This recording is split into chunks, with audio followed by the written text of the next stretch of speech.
नमस्कार, जय हिंद।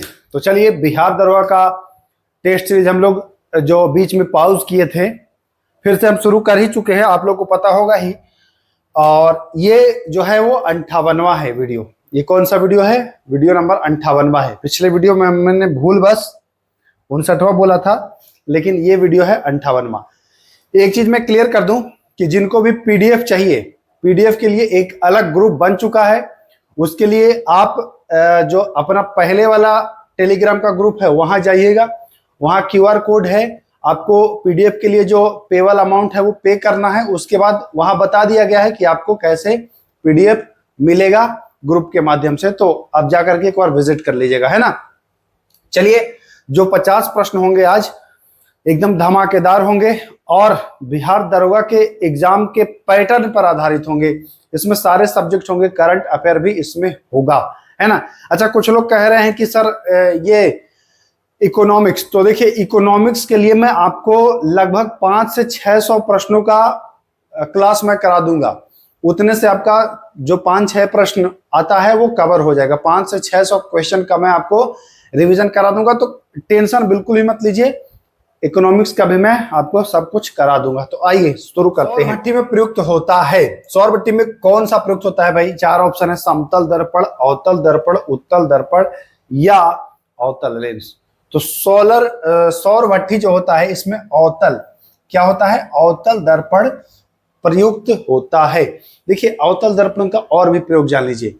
अवतल दर्पण में होता क्या है? अवतल और उत्तल।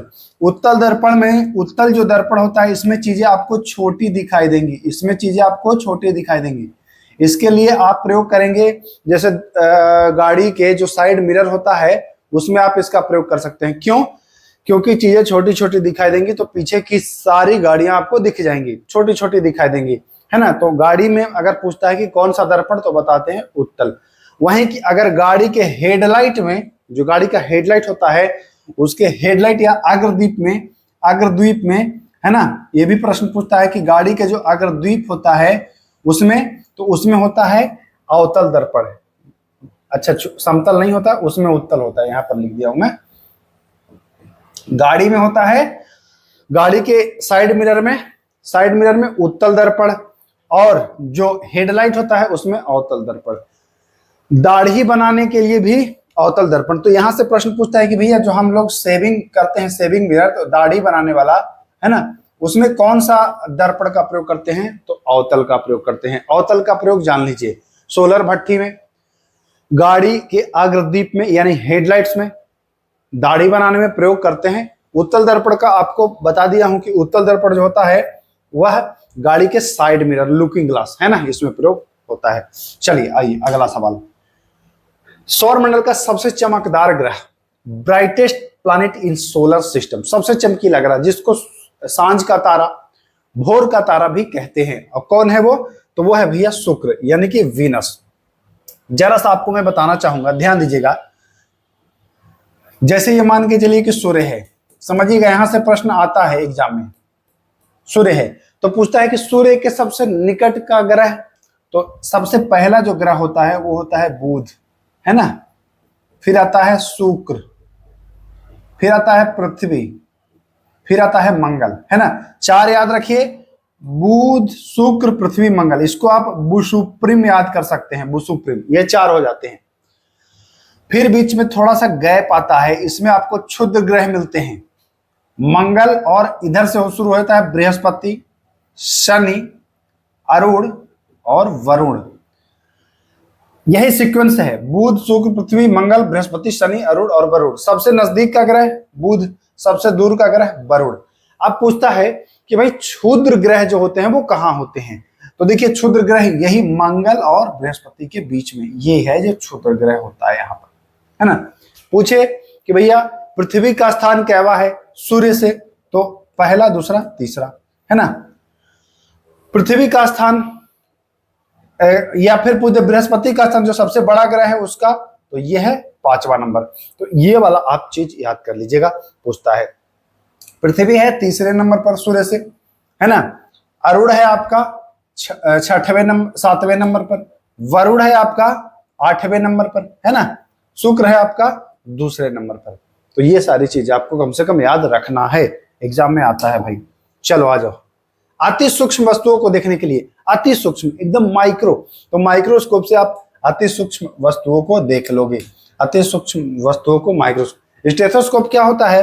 तो भैया स्टेथोस्कोप आप डॉक्टर को देखे होंगे ना, कान में आला लगाए हुए, वही स्टेथोस्कोप होता है, आला।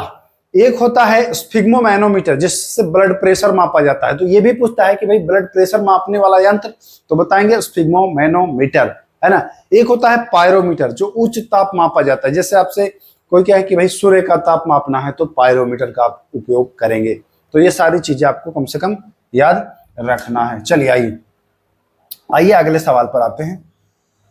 भौतिक परिवर्तन का उदाहरण है, एग्जाम्पल फॉर फिजिकल चेंज, है ना। देखिए भौतिक परिवर्तन में जान लीजिए, भौतिक परिवर्तन में चीजें पुनः वापस आ सकती हैं, अपने स्थिति प्राप्त कर सकती हैं, ठीक ना। ध्यान रखिएगा, बस इतने आपको याद रखना है कि भौतिक परिवर्तन में फिर से अपना स्थान प्राप्त कर लेगा। अब ये बताइए, लोहा में अगर जंग लग जाए तो जंग से फिर लोहा बनाएंगे आप? बन पाएगा? नहीं बनेगा, वो खराब हो जाएगा। तो सर ये तो नहीं होना चाहिए। पानी का उबलना या लकड़ी का जलना या तांबे पर, अच्छा लकड़ी जला दिए तो वो तो राख हो जाएगा, अब राख से लकड़ी बनाएंगे आप? नहीं बनाएंगे। तांबा पर एक परत हो जाता है हरे रंग का, है ना, हरे रंग का कॉपर कार्बोनेट, तो क्या उस हरे रंग के परत से फिर तांबा बना पाएंगे? नहीं बनेगा। हाँ, पानी को उबालिए, पानी उबलेगा, वाष्प बनेगा, वाष्प को कैद कर लीजिए, फिर वो पानी बन जाएगा ठंडा के। तो ये अपनी स्थिति को प्राप्त कर रहा है, इसलिए यह भौतिक परिवर्तन का उदाहरण है। ध्यान रखिएगा, एग्जाम में ऐसे ही सवाल आ जाते हैं। अच्छा ये प्रश्न 2 बार आ गया क्या? भौतिक परिवर्तन का, हाँ ये प्रश्न आ गया है 2 बार, चलो कोई बात नहीं। अल्ट्रासोनिक तरंगे, अल्ट्रासोनिक वेव, अल्ट्रा है भाई, अल्ट्रा है मतलब समझ ही रहे हैं कि 20,000 यानी कि 20,000 हर्ट्ज से अधिक। अच्छा ध्यान दीजिएगा, थोड़ा सा लिखावट में भी अगर फर्क आ जाए तो समझना है। अल्ट्रासोनिक तरंगे जो होती हैं ना वो 20,000 हर्ट्ज से अधिक होती हैं, तो 20,000 हर्ट्ज ये है। अब अगर ऐसे लिख देता कि 20,000 हर्ट्ज, ऐसे लिख देता, तो ध्यान रखिएगा ये के है भाई, यानी के मने 1000 हो ही रहा है, तो 20 के मतलब कि 20,000। अब ये 20,000 के ऐसे दे देगा तो ये कंफ्यूजन क्रिएट करेगा, है ना। तो यहां पर ध्यान रखना है 20,000 हर्ट्ज या 20 के हर्ट्ज से अधिक आवृत्ति, मोर देन 20 के हर्ट्ज, ये होता है अल्ट्रासोनिक। अल्ट्रासोनिक को आप सुन नहीं सकते हैं। आप जो मानव का कान होता है वह कितने का सुनता है? 20 हर्ट्ज से 20,000 के बीच, मतलब आपका कान जो है वो सुनेगा 20 हर्ट्ज से, आवृत्ति का मात्रक है ना ये, 20 हर्ट्ज से 20,000 हर्ट्ज, या इसी को ऐसे लिख सकते हैं, 20,000 को के लिख सकते हैं और हर्ट्ज को हर्ट्ज लिख सकते हैं। तो ये सिस्टम है, यहां पर ध्यान दीजिएगा। 20 से कम वाला भी आप नहीं सुनेंगे, 20 से कम वाला भी नहीं सुनेंगे, ज्यादा वाला भी नहीं, 20,000 से ज्यादा नहीं सुनेंगे, 20 से कम नहीं सुनेंगे, ये ध्यान रखिए। हाँ, कुत्ता बिल्ली चमगादड़ ये सुन लेता है, लेकिन आप नहीं सुन पाएंगे, ध्यान रखिएगा। सर्वाधिक विद्युत चालक, सबसे ज्यादा विद्युत चालक भैया किसमें है? हाईएस्ट इलेक्ट्रिकल कंडक्टिविटी मेटल कौन सा है? सोना है कि तांबा है कि लोहा है कि रजत है? तो रजत का मतलब कि चांदी, है ना, रजत का मतलब चांदी। तो सबसे ज्यादा विद्युत चालकता किसमें है? चांदी में। अच्छा सबसे ज्यादा तन्यता वाला पूछ दे, तन्यता या सबसे ज्यादा आघात वर्ध धातु, आघात मतलब उस पर जितना पीटिए, पीट के आप उसको जितना पतला चादर बना सकते हैं, तब हो जाएगा गोल्ड, सोना। सबसे ज्यादा आघात वर्ध या तन्य धातु, तो वो हो जाता है सोना। लेकिन सब सर्वाधिक चालकता किसकी है, तो वो होता है चांदी।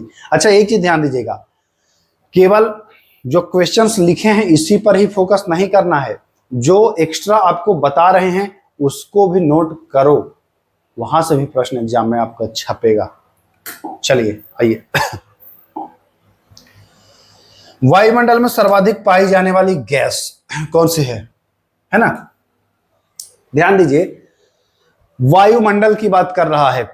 तो वायुमंडल में आप जान रहे हैं कि 78% क्या है, नाइट्रोजन है। 78% भाई नाइट्रोजन है, लगभग 21% ऑक्सीजन है ना, और थोड़ा बहुत जो बच रहा है उसमें कार्बन डाइऑक्साइड है और अन्य गैसें हैं। तो सर्वाधिक क्या है भैया, तो सर्वाधिक क्या है, तो नाइट्रोजन है। अब आपसे इसी पर एक प्रश्न पूछ सकता है कि मोटरसाइकिल के टायर में कौन सी गैस भरी जाती है, आपको दे देगा option, hydrogen, helium, nitrogen, carbon dioxide. तो बहुत सारे बच्चे मार देंगे हीलियम। ये बताओ भाई, मोटरसाइकिल में हवा भराने जाते हो तो वो हीलियम का टंकी रखता है क्या, वो जनरेटर चालू करता है यही वाला टंकी भर देता है, जो वायुमंडल में यही खींच के भर देता है। तो वायुमंडल में जब सर्वाधिक मात्रा नाइट्रोजन की है तो आपके टायर में कौन सी गैस जाएगी, नाइट्रोजन ही जाएगी ना। अब ऐसे आपसे प्रश्न पूछ सकता है कि जब आप सांस लेते हैं तो सबसे ज्यादा कौन सी गैस लेते हैं, ऑक्सीजन की, कार्बन डाइऑक्साइड की, नाइट्रोजन। तो बहुत सारे लोग ऑक्सीजन लगाएंगे, लेकिन भाई लेते सबसे ज्यादा नाइट्रोजन हो। हाँ, काम आपका ऑक्सीजन आता है। अब छांट तो नहीं, नाक में कोई मशीन तो नहीं लगाए हैं फिल्टर आप कि नाइट्रोजन अलग कर दिए, कार्बन डाइऑक्साइड अलग कर दिए। वो तो आपका फेफड़ा जो है वो ऑक्सीजन को रखता है, बाकी को निकाल देता है, ये करता है ना। तो ये ध्यान रखिएगा, सवाल ऐसे बनते हैं एग्जाम में।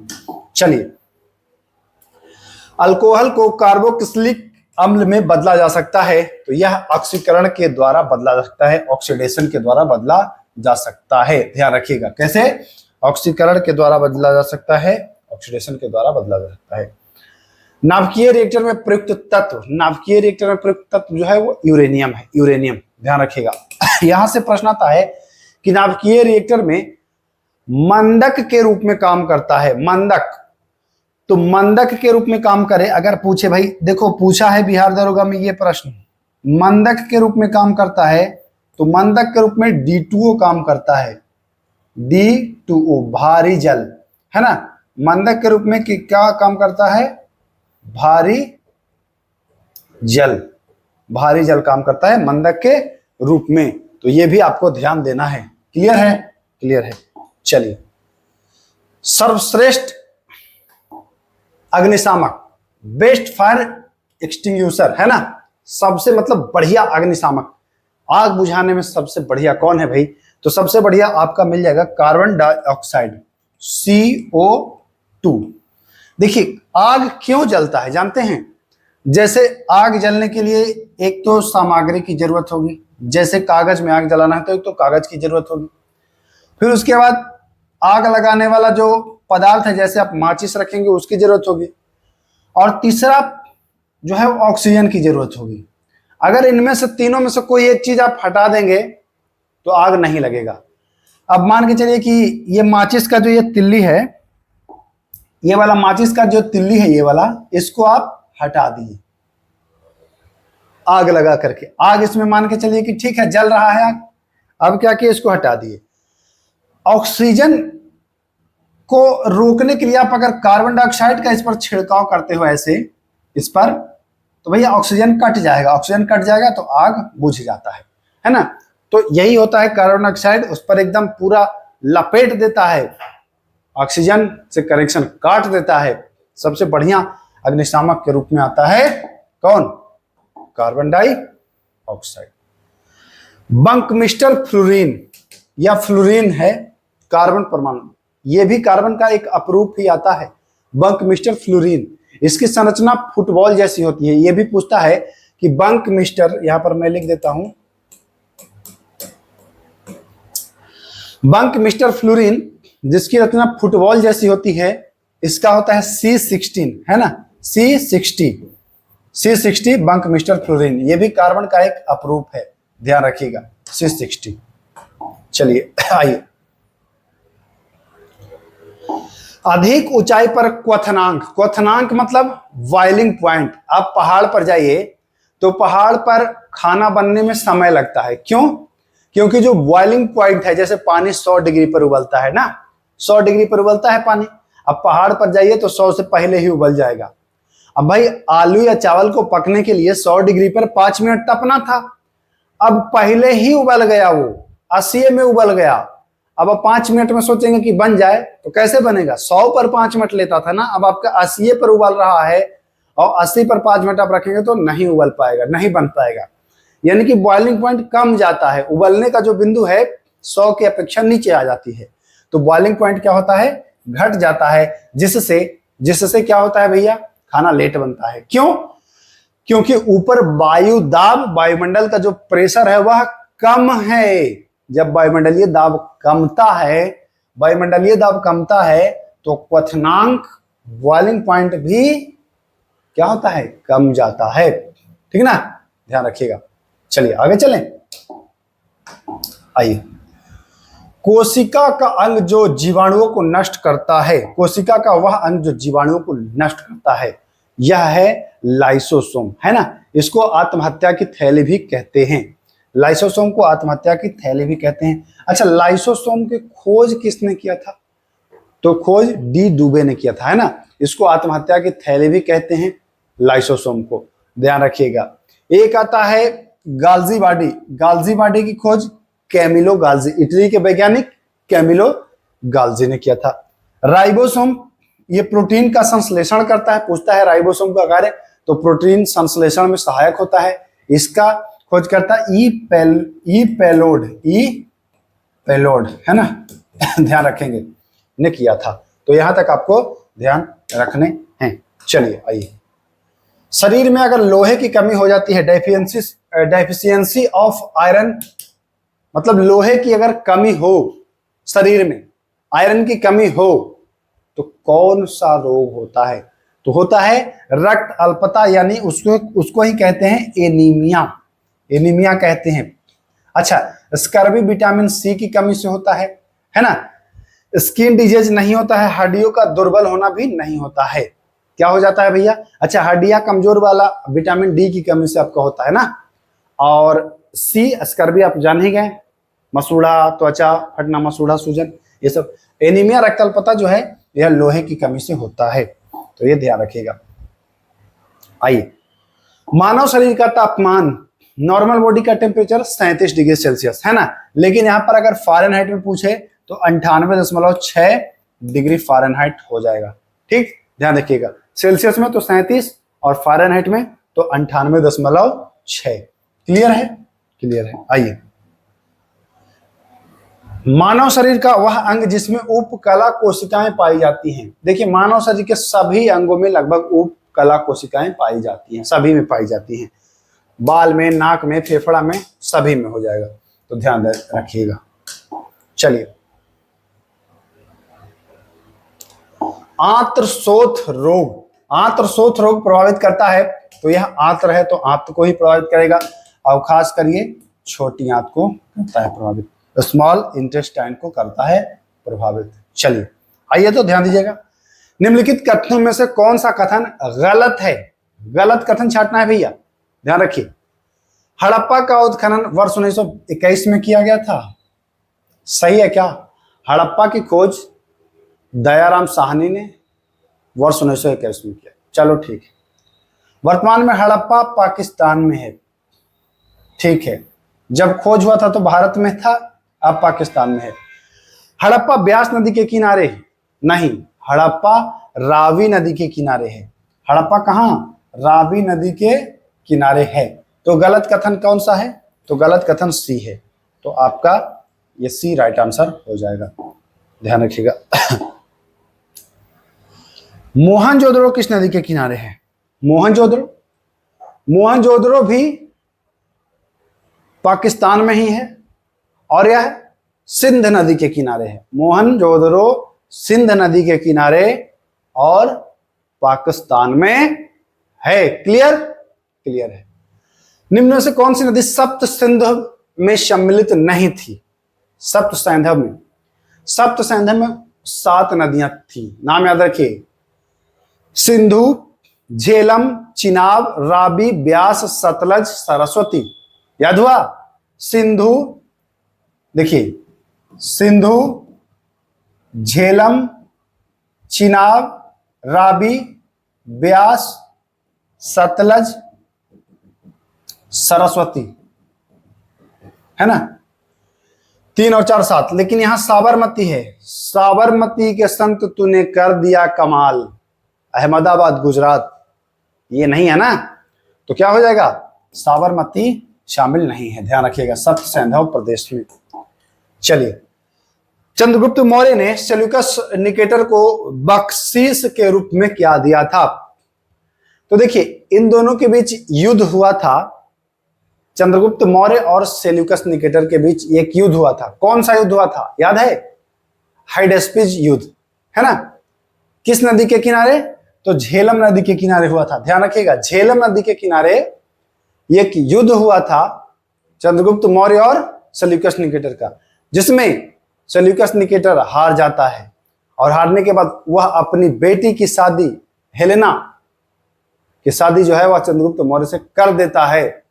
और चंद्रगुप्त मौर्य जो है इसको 500 हाथी देता है उपहार में। तो चंद्रगुप्त मौर्य ने सेल्यूकस निकेटर को बख्शिश के रूप में 500 युद्ध वाला हाथी दिया था। कार्नेलिया हेलेना की शादी करता है, इससे ध्यान रखिएगा। अच्छा, सेल्यूकस निकेटर कौन था? सेल्यूकस निकेटर था कौन? किसका सेनापति था?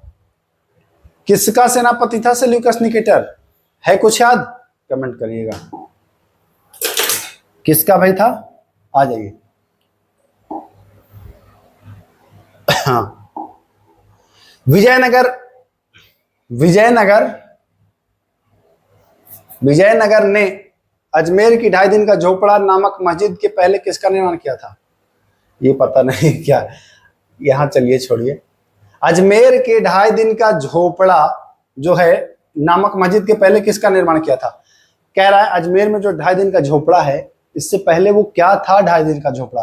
तो यह एक संस्कृत कॉलेज था भैया, संस्कृत महाविद्यालय था ये, है ना? संस्कृत महाविद्यालय। कहीं कहीं मंदिर भी देता है कि सरस्वती जी का मंदिर था, लेकिन मुख्य रूप से वो महाविद्यालय था, उसी में एक सरस्वती माता का मंदिर था।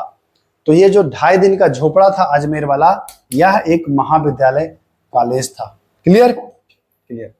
किसने भारत में सूफी की चिश्ती संप्रदाय की स्थापना की थी? तो यह मोइनुद्दीन चिश्ती। किसने? मोइनुद्दीन चिश्ती ने की थी। इंपॉर्टेंट है, ध्यान रखिएगा। चलिए, यह सवाल आता है, शिवाजी के शासन तंत्र में विदेश मंत्री को किस नाम से जाना जाता था? विदेश मंत्री, विदेश मंत्री को सुमंत कहते थे, है ना? विदेश मंत्री को क्या कहते थे? सुमंत। है सुमंत कहीं? सुमंत। अमात्य जो होता था वह राजस्व का प्रधान होता था, राजस्व वसूलने वाला होता था अमात्य, है ना? शिवाजी के समय अष्टप्रधान था, अष्टप्रधान, ध्यान रखिएगा, शिवाजी के समय अष्टप्रधान था और इसी अष्टप्रधान में ये सुमंत भी आता था, ठीक ना? तो ध्यान रखिएगा। चलिए आइए,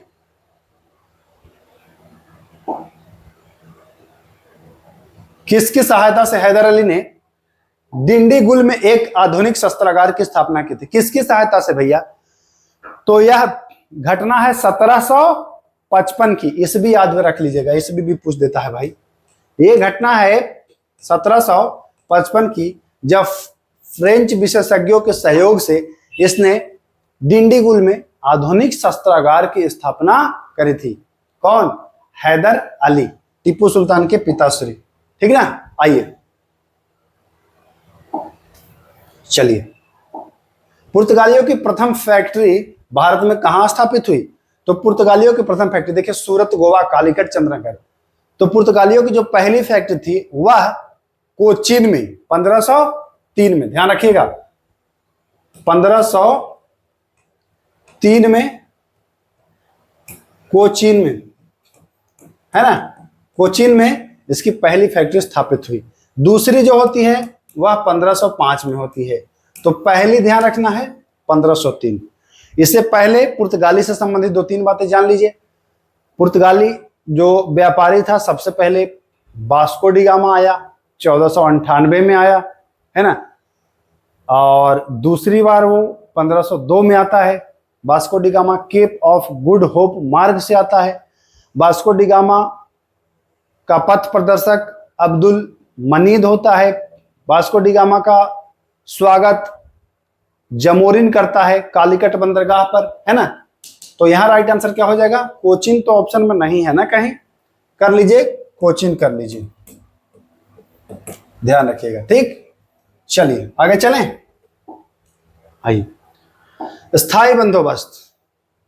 स्थायी बंदोबस्त आ जाइए भैया। किसने प्रारंभ किया स्थायी बंदोबस्त? तो ये किया कॉर्नवालिस ने। स्थायी बंदोबस्त कॉर्नवालिस ने किया, लॉर्ड कॉर्नवालिस।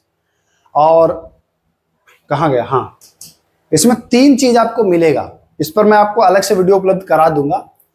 स्थायी बंदोबस्त, महालवाड़ी और रैयतवाड़ी। अस्थायी बंदोबस्त में आता है आपका कॉर्नवालिस। जो अस्थायी बंदोबस्त लगभग संपूर्ण भारत के 19% भाग पर ये चल रहा था। इसमें 10/11 भाग सरकार को जाता था, 1/11 भाग जमींदार को जाता था, ठीक ना। ये महालवाड़ी जो सर्वाधिक क्षेत्रफल पर था, नहीं, रैयतवाड़ी सर्वाधिक क्षेत्रफल पर था। और फिर महालवाड़ी जो था यह 31% पर था, ये 19 पर था। और रैयतवाड़ी 50 पर था, है ना। रैयतवाड़ी 50 पर था और महालवाड़ी 31 पर था, 31% पर था संपूर्ण भारत के। तो ये तीनों, रैयतवाड़ी रीड, कर्नल रीड और थॉमस मुनरो, और महालवाड़ी हॉल्ट मैकेंजी। स्थायी बंदोबस्त कॉर्नवालिस। स्थायी बंदोबस्त से पहले एक आया था पंचसाला बंदोबस्त, 72 में आया था। पंचसाला बंदोबस्त आया था कब? 72 में, 1772 में, ध्यान रखिएगा। तो ये ध्यान रखना है, 1793, लॉर्ड कॉर्नवालिस। क्लियर है ना? क्लियर है। आइए, किसने कहा कि 1857 की घटना का अंत स्वतंत्रता संग्राम के रूप में हुआ था? तो देखिए, ये डॉक्टर एम.एन. सेन हैं। इन्होंने एक पुस्तक लिखी थी 1857। क्या लिखा था? पुस्तक का नाम था 1857। इसमें इन्होंने कहा था ऐसा कुछ कि अंततः स्वतंत्रता संग्राम के रूप में हुआ, है ना। बाकी बी.डी. सावरकर ने इसको स्वतंत्रता संग्राम कहा ही था, स्वतंत्रता संग्राम की संज्ञा दी थी। 1857 की क्रांति जो था वह उसकी मतलब हर जगह अलग अलग उसका नेतृत्व कर रहे थे। तो उसका नेतृत्व से भी प्रश्न पूछता है कि भैया झांसी से किसने किया था, पटना से किसने किया था, बिहार से किसने किया था, दिल्ली से किसने किया था, जगदीशपुर से किसने किया था, आरा से किसने किया था, वजीरगंज से किसने किया था। तो ऐसे प्रश्न पूछता है। इस पर एक वीडियो को आपको उपलब्ध करा दूंगा, अन्य जगहों से जहां से भी आपको पूछा गया है। फिलहाल आप याद रख लीजिए, पटना से पीर अली एक पुस्तक विक्रेता था, जगदीशपुर से कुंवर सिंह ने किया था, झांसी से रानी लक्ष्मीबाई ने किया था, और कहां से? दिल्ली से तो आपको अपने बहादुर शाह जफर हो ही जाएंगे, है ना। तो इतना कम से कम याद रखिएगा। बाकी और हम इस पर करा दूंगा, पूरा करा दूंगा, क्योंकि एग्जाम में आता है यहां से प्रश्न भैया। चलिए, किस वर्ष में एक भारतीय महिला भारतीय राष्ट्रीय कांग्रेस की अध्यक्ष बनी थी? देखिए, अच्छा, इस प्रश्न को जरा सही से समझना है, नहीं मामला लगता है गड़बड़ होगा यहां। ध्यान दीजिए, किस वर्ष एक भारतीय महिला की बात कर रहा है रे बाबा। प्रथम कांग्रेस की महिला अध्यक्ष तो डॉक्टर एनी बेसेंट 1917 में कलकत्ता का जो अधिवेशन हुआ था। लेकिन प्रथम भारतीय महिला कहेगा तो सरोजनी नायडू, और जो कानपुर वाला अधिवेशन हुआ था 1925 वाला, उसमें किया था। तो यहां क्या कह रहा है? भारतीय महिला, और ऑप्शन कहीं 1925 नहीं दिया है। गड़बड़ किया है कि नहीं किया है? गड़बड़ किया है। भाई, जो पीडीएफ बनाते हैं तो थोड़ा सा ख्याल रखा करिए, जो मैं लिख के देता हूं उसी को टाइप किया करें, समझ रहे हैं। तो 1925 हो जाएगा ना, 24 नहीं होगा। हाँ, अगर यही कहता भारतीय के बजाय खाली रहता कि महिला, प्रथम महिला तो सरोजनी हाँ, नहीं, ये एनी बेसेंट 1917 कलकत्ता वाला जो अधिवेशन हुआ था। लेकिन ये भारतीय पूछा है, तो जब भारतीय पूछा है भैया तो कानपुर चलना पड़ेगा 1925। क्लियर है, तो ये ध्यान रखिएगा। देखिए कुछ लोगों को लग रहा होगा इजी प्रश्न है, भाई प्रश्न इजी है लेकिन जो उसके साथ में जो हम मसाला दे रहे हैं आपको वो काम करेगा। और एक चीज मान लीजिए, हम उसी टॉपिक को यूज मिला रहे हैं जो टॉपिक आता है दरोगा में। आप प्रीवियस ईयर क्वेश्चन उठा लीजिए, कांग्रेस 1857, शिवाजी, हैदर अली। ईमानदारी पूर्वक बताइएगा प्रीवियस ईयर क्वेश्चन का अवलोकन करके, क्या इन सब से प्रश्न नहीं आता है? इन्हीं सब टॉपिक से तो प्रश्न आता है, इन्हीं सब टॉपिक से प्रश्न आता है। यकीन करिए, ईमानदारी पूर्वक मेहनत करिए, रिजल्ट निश्चित होगा। चलिए आइए, बौद्ध धर्म से प्रश्न आता है तो है ही। गौतम बुद्ध ने अपना प्रथम उपदेश कहां में दिया था? तो गौतम बुद्ध ने अपना जो प्रथम उपदेश दिया था वह दिया था सारनाथ। अच्छा, सारनाथ का नाम और भी है, सारनाथ का नाम ऋषि पत्तनम भी देता है कहीं कहीं। कुछ लोग कहेंगे हाँ जानते हैं, बहुत ज्यादा नहीं बता रहे आप। सारनाथ का नाम मृगदाव देता है, मृगदाव। अगर ऑप्शन में यहां दे दे मृगदाव, और बिहार दरोगा में जान ही रहे आप कितना छेड़छाड़ करता है। मृगदाव सारनाथ का ही नाम है। ये सारनाथ कहाँ में है? उत्तर प्रदेश के बनारस जिले में, और जहां मैं रहता हूं यहां से बहुत ज्यादा दूर नहीं है, 4-5-6 किलोमीटर है ना, यहीं पर है सारनाथ। तो ये मृगदाव या ऋषिपत्तनम इसी का नाम है। ठीक, तो सारनाथ में गया था। अच्छा, ये प्रश्न बनता है ऐसे कि जो प्रथम उपदेश दिया था उसको किस नाम से जानते हैं? इस घटना को क्या कहा जाता है? तो प्रथम उपदेश को धर्म चक्र प्रवर्तन, जी हां, धर्म चक्र प्रवर्तन। पाली में इसको धम्मचक्र प्रवर्तन कहते हैं। पाली भाषा में क्या कहते हैं? धम्मचक्र प्रवर्तन। ठीक, रहने वाले हम वहां के हैं जहां बुद्ध भगवान को ज्ञान की प्राप्ति हुई, यानी कि गया। रहते वहां हैं जहां भगवान बुद्ध ने अपना प्रथम उपदेश दिया, यानी कि सारनाथ बनारस, है ना। तो रहने वाला गया का, और वर्क जो करता हूं, जॉब करता हूं, जहां नौकरी करते हैं वो है, यहां भी बुद्ध की ही मतलब समझ लीजिए जहां उपदेश दिए हैं। तो ये दोनों जगह अपने लिए बढ़िया है ना। तो आ जाइए, चले आगे। चलिए भाई, पाटलिपुत्र में बुलाई गई प्रथम जैन संगति के अध्यक्ष कौन थे? पाटलिपुत्र में बुलाई गई थी जैन संगति, दो हुआ, एक 300 माइनस में और एक लगभग 500 प्लस में, 512 में ना। तो प्रथम हुआ था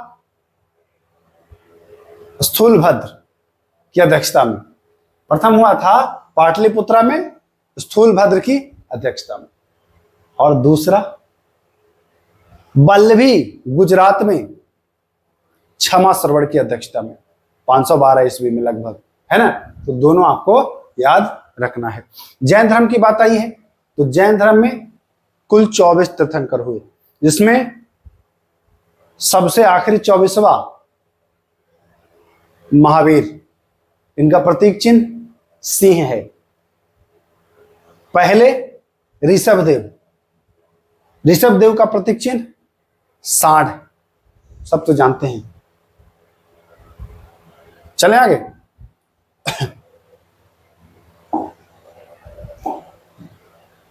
वर्ष 1922 के भारतीय राष्ट्रीय कांग्रेस के गया अधिवेशन के अध्यक्ष कौन थे? आइए तो बताइए तो।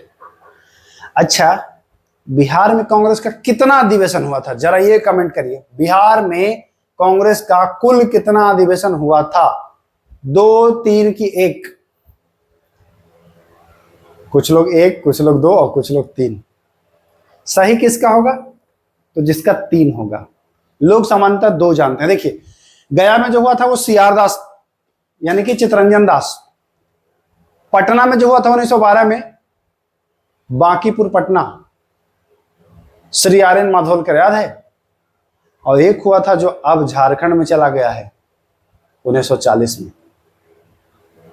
याद कर लीजिए कि अध्यक्षता किसने किया था, कमेंट करिएगा। चलिए, भारतीय राष्ट्रीय कांग्रेस को 1916 में लखनऊ, जो तिलक और बेसेंट जी कर रहे थे, तिलक और एनी बेसेंट कर रहे थे, अधिवेशन में किसने बिहार के नील उगाने वाले प्रश्नों प्रस्तुत किया था? तो वह थे राजकुमार शुक्ल।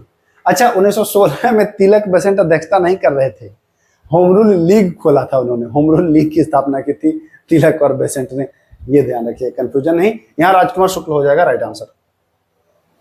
आइए, किस शासक ने अपनी राजधानी पाटलिपुत्र में स्थानांतरित की थी? तो वह था उदयन। कौन था? उदयन था।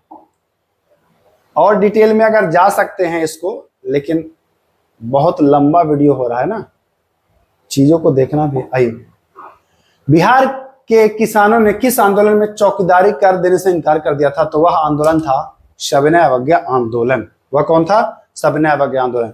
तो जान लीजिए, चंपारण सत्याग्रह 1917 में, असहयोग आंदोलन कब हुआ था? तो 1 अगस्त 1920 में, स्वदेशी आंदोलन 7 अगस्त 1905 में, है ना, सविनय अवज्ञा आंदोलन 1930 में। ये ध्यान रखिएगा। इसी में नमक कानून 12 मार्च से 5 अप्रैल 1930 तक ये चला था ना। 6 अप्रैल को नमक कानून तोड़ा। तो नमक कानून किस दिन तोड़ा था? 6 अप्रैल। ये भी ध्यान रखना है, इतनी बातें तो ध्यान में रखनी है।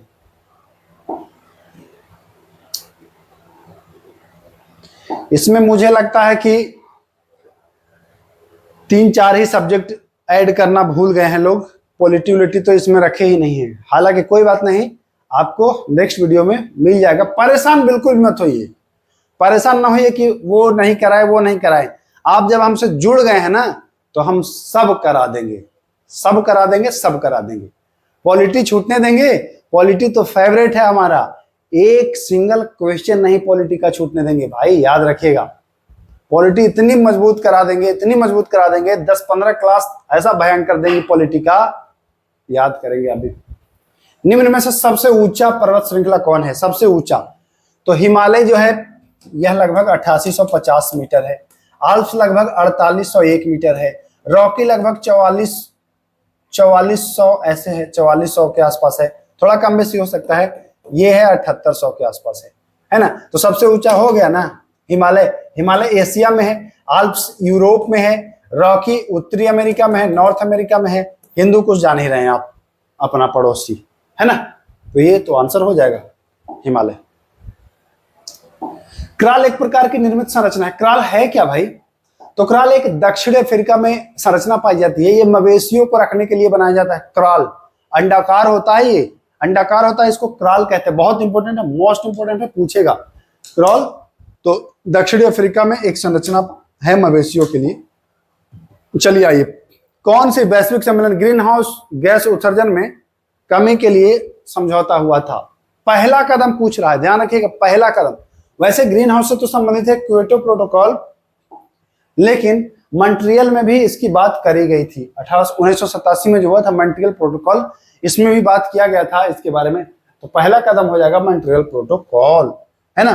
ग्रीन हाउस गैस ध्यान रखिए, इसमें ओजोन से संबंधित था, लेकिन बात किया गया था ग्रीन हाउस के बारे में। विश्व का सबसे शुष्क रेगिस्तान ये कहां में है भैया? सहारा, सुनरान, अटकामा या टकलामकान? टकलामकान चीन में है, यहां नहीं है। सहारा नहीं है, सहारा आप जान ही रहे हैं। अटकामा, अटकामा यह है चिल्ली में, चिल्ली है कहां? तो नीचे दक्षिणी अमेरिका, दक्षिण अमेरिका में एकदम किनारे देखिएगा मैप में, तो चिल्ली जैसा, मिर्ची जैसा लंबा सा है। यही नाइट्रेट का भंडार है और वरदान माना जाता है। सबसे शुष्क मरुस्थल है ये। वर्षा का ना होना वरदान माना जाता है कि ये वरदान है, नहीं नाइट्रेट सब गड़बड़ा जाता है मामला, है ना। तो ध्यान रखिएगा। जवाहर सुरंग तो ये है कहां? तो बनिहाल दर्रा में, है ना। तो ये जानते ही होंगे, बहुत इजी। दक्कन ट्रैप पठार का गठन किस काल में हुआ है? तो यह हुआ है क्रोटेशियस काल में, याद कर लीजिए। चलिए अब आते हैं करंट अफेयर, है ना। कुछ करंट अफेयर के भी क्वेश्चन ले लेते हैं। पश्चिमी घाट उत्तर पूर्वी क्षेत्र की पहाड़ियों और अंडमान निकोबार द्वीप समूह में पाए जाने वाले वनों को चुनिए। पश्चिमी घाट, अच्छा ज्यादा बारिश हो रहा है, तो ज्यादा बारिश है तो वहां सदाबहार रहेगा ही रहेगा, सिंपल सी बात है। तो भैया उष्ण कटिबंधीय सदाबहार, है ना। ज्यादा बारिश है सदाबहार रहेगा। उष्णकटिबंधीय सदाबहार। कोई दिक्कत है? अब एक डायलॉग आप मार सकते हैं, कोई बोलते ही रहे, है ना। इतना बेहतरीन तरीके से आप कर लेंगे, इतना रिवीजन मैं करा दूंगा, 10,000 प्रश्नों का अभ्यास मैं करा दूंगा आपको, 10,000। अच्छा एक चीज और, जो नए जुड़े हैं ना उनके लिए भाई ये वीडियो जिस प्लेलिस्ट में है ना उस प्लेलिस्ट के जितने भी वीडियो हैं देख लेना। 57 वीडियो पहले दे चुका हूं, 57 वीडियो, लगभग 2,500 से 3,000 क्वेश्चन कर लोगे। क्या लग रहा है 3,000 क्वेश्चन करोगे तो 300 क्वेश्चन नहीं मिलेगा उससे दरोगा में। इसीलिए मैं 10,000 क्वेश्चन का टारगेट रखा हूं कि 10,000 क्वेश्चन और 100 क्वेश्चन वहां से निकालना है हमको। बस 10,000 का रिवीजन करिए आप, मजा ना आ जाए तो कहिएगा। आइए, भारत का पहला अंडर वाटर म्यूजियम और आर्टिफिशियल कोरल रीफ किस राज्य में लॉन्च हुआ है? तो यह महाराष्ट्र में लॉन्च हुआ है। याद करिए, अब 8 क्वेश्चन करंट अफेयर के हैं, पूछेगा एग्जाम में। Coral reef Maharashtra. प्रियंका गोस्वामी महिला है, इंपॉर्टेंट हो जाता है। जून 2025 में ऑस्ट्रियन रेस वॉकिंग चैंपियनशिप में ये 10 किलोमीटर रेस में इसने स्वर्ण पदक जीता है। प्रियंका गोस्वामी ने इन्होंने जीता है, ध्यान रखिएगा। आइए, हाल ही में किस राज्य, हाल ही की बात कर रहा है, ध्यान रखिएगा, हाल ही में किस राज्य में ट्रांसजेंडर समुदाय जो थर्ड जेंडर होती हैं, है ना, होती हैं का मतलब क्या, इनको जब नौकरी में भी महिलाओं में ही काउंट किया जाता है, ओबीसी महिला के बराबर। बिहार दरोगा में तो इसी में काउंट किया जा रहा है ना। हाल ही में किस राज्य में ट्रांसजेंडर समुदाय को ओबीसी का दर्जा दिया गया है? हाल ही में जो दिया गया है वह दिया गया है असम में। बाकी मध्य प्रदेश भी दे रहा है और झारखंड भी दे रहा है। हाल में दिया गया है तो असम में दिया गया है, तो ध्यान रखिएगा। चलिए, हाल ही में नव्या योजना ये बालिकाओं के लिए है।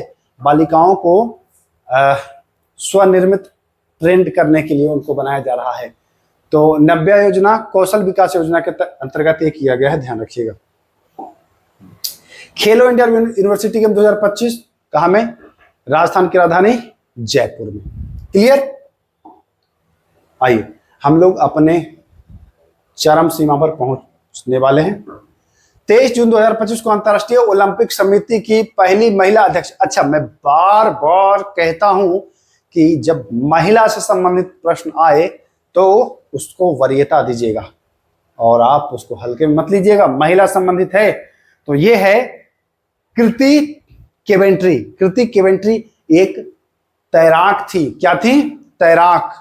और यह जिम्बाब्वे की रहने वाली थी, यह है ना, जिम्बाब्वे की रहने वाली है। जिम्बाब्वे की राजधानी हरारे। कहां? हरारे, ध्यान रखिएगा। तो हो जाएगा कृति केवेंट्री। आइए, 49वां क्वेश्चन, भारत का पहला राज्य कौन सा है जहां शहरी निकाय चुनाव मोबाइल आधारित ई वोटिंग? तो वो अपना बिहार। क्लियर। चलिए, पीडीएफ के लिए आप टेलीग्राम से जुड़ करके पीडीएफ प्राप्त करिएगा। प्रोसेस वहां पता चल जाएगा, या आप हमको मैसेज करिएगा, वहां आपको मैं बता दूंगा। भारत का पहला offshore green hydrogen pilot plant कहां में शुरू किया गया है? तो ये गुजरात के कच्छ में शुरू किया गया है। अच्छा, और हाँ, जो पीडीएफ मिलेगा वो इतना बड़ा नहीं मिलेगा, ऐसा मिलेगा कि आप प्रिंट भी करा सकते हो, क्वेश्चन अलग, आंसर अलग, सब कुछ अलग अलग आपको मिलेगा। तो चलिए, वीडियो लंबा तो हो गया है लेकिन चीजें इसमें ठूस के आपको मिली हैं। मुझे पूरा उम्मीद है कि आप ईमानदारी पूर्वक और अच्छे से पढ़ेंगे। एक चीज और, अगर संभव है तो आप लास्ट में कमेंट भी कर सकते हो कि कितने क्वेश्चंस आपके 50 में सही हुए। जो 50 में 35 प्लस कर रहे हो भाई, समझ लो कि ठीक ठाक स्थिति है। और जिनका 30 से नीचे है उनको सुधारने की आवश्यकता है। 30 से नीचे वाले सुधारिए, और जो 35 ऊपर हैं वो समझिए कि बेहतरीन है। अभी जो 3 महीने का समय मिलेगा इसमें 40-45 आपको ले जाऊंगा अगर बने रहोगे हमारे साथ तो, ठीक है ना। तो चलिए फिर मिलते हैं, तब तक के लिए नमस्कार।